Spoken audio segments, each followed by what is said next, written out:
Hello guys, welcome back to my YouTube channel. ഇന്നിവിടെ ഞാൻ കാണിക്കുന്നത് നമ്മുടെ മുടി നല്ല സിൽക്കി ആയിട്ട് സ്മൂത്തായിട്ടും തിളങ്ങാനും ഉള്ളൊരു മാസ്കാണ്.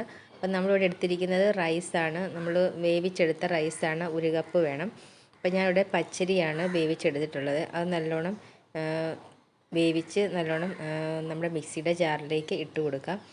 അപ്പോൾ ഇതിലേക്ക് ചേർത്ത് കൊടുക്കുന്നത് പ്ലെയിൻ വാട്ടറാണ്. നിങ്ങൾക്ക് അല്ലെങ്കിൽ കോക്കനട്ടിൻ്റെ പാല് ചേർത്ത് കൊടുക്കാം, തേങ്ങാപ്പാൽ ചേർത്ത് കൊടുക്കാം, അല്ലെങ്കിൽ പ്ലെയിൻ വാട്ടറും ചേർത്ത് കൊടുക്കും. നല്ലോണം ചേർത്ത് കൊടുത്ത് നല്ലോണം പേസ്റ്റ് രൂപത്തിൽ നല്ലോണം ക്രീമി പരുവത്തിൽ നമുക്ക് മിക്സിയിൽ അരച്ചെടുക്കണം.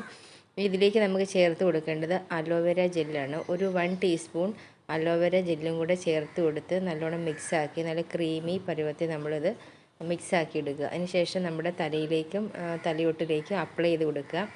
ഇത് അപ്ലൈ ചെയ്ത് കൊടുത്ത് ഒരു അരമണിക്കൂർ തലയിൽ വെച്ച ശേഷം നിങ്ങൾക്ക് പ്ലെയിൻ വാട്ടറിൽ കഴുകിക്കളയാം, അല്ലെങ്കിൽ ഷാമ്പു ഉപയോഗിക്കാം. നിങ്ങൾക്കിത് ആഴ്ചയിൽ 1 തവണ മാത്രം ചെയ്താൽ മതി. നിങ്ങളുടെ മുടി നല്ല ഷൈനി ആയിട്ടും അതുപോലെ തിളങ്ങാനും അതുപോലെ മുടി നല്ലോണം വളരാനും സഹായിക്കുന്ന ഒരു മാസ്കാണിത്. അപ്പോൾ എല്ലാവരും ഈ ഒരു മാസ്ക് തയ്യാറാക്കി നോക്കുക. നമുക്ക് മറ്റൊരു വീഡിയോയുമായിട്ട് വീണ്ടും കാണാം. താങ്ക്